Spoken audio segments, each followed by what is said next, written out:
Hey, and welcome to the Atlantic Group and Trauma Training Center. So in 20 years in the infantry, they taught us a lot of things about how to actually stay alive, to survive, and they taught us how to keep ourselves safe and also keep others around us safe. And one of the big things they taught us was why things are seen. So size, shape, shadow, silhouette, contrast, movement, all of those things. And they also trained us very specifically on how to look at the ground, how to do the assessment. So typically we look at things, we read from left to right. But in the infantry, in the military, what they taught us was looking from right to left. The reason why is because then we're able to pick up things that we just naturally look over, because we're so used to doing it. And what they were really doing was they were actually training our nervous systems, right? Training us for peak performance to be able to utilize our nervous system and use that muscle memory of cognition to sort of use less energy trying to really work our cognition and have that muscle or instinctive motion of being able to pick up and see things.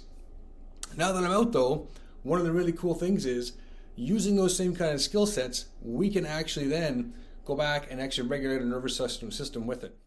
We just naturally assume that what we see is reality, but the reality is that what we see has already gone through an entire filtering process. Our eyes just don't take in the image. They take in all the sensory data that is the environment we're looking at. And the first place this data goes is something called the amygdala, whose sole purpose is to spot the dangers. And then it's even further filtered through the para-aqueductal gray, or the PAG, whose primary function is to detect potential pain or things to be afraid of. And this is then further filtered through the hippocampus, which is kind of like our Rolodex of memories. And this is used to find any past experiences to substantiate the fear or pain or danger findings. And at this point, signals are already sent through the nervous system by way of the adrenal glands and sensory and motor cortices, which cause our bodies to react. All of this is before our cognitive or thinking brain ever has a chance to process the data. So another key part about our training in the infantry was that they gave us acronyms to use. Acronyms are really quick, really simple, and they allow us to immediately identify things and go through a cyclic checklist, right, for efficiency and max effect. And there's no difference now that I'm a civilian, then I can use these things also to then recalibrate my nervous system for success. Use SARTA. Stop.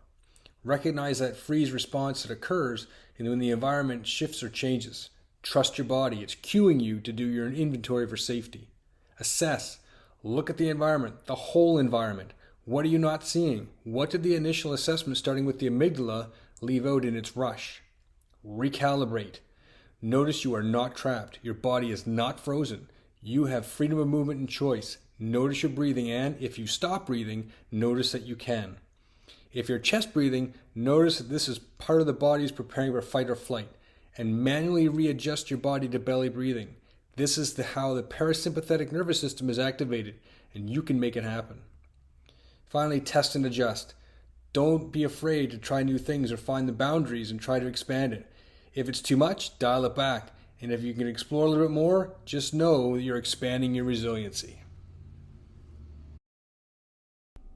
That's what I got for you today. If you found it helpful, please hit the subscribe button and also just help build awareness around what trauma actually is. The more we know, the better aware we are of how trauma actually works, the better we can work with it.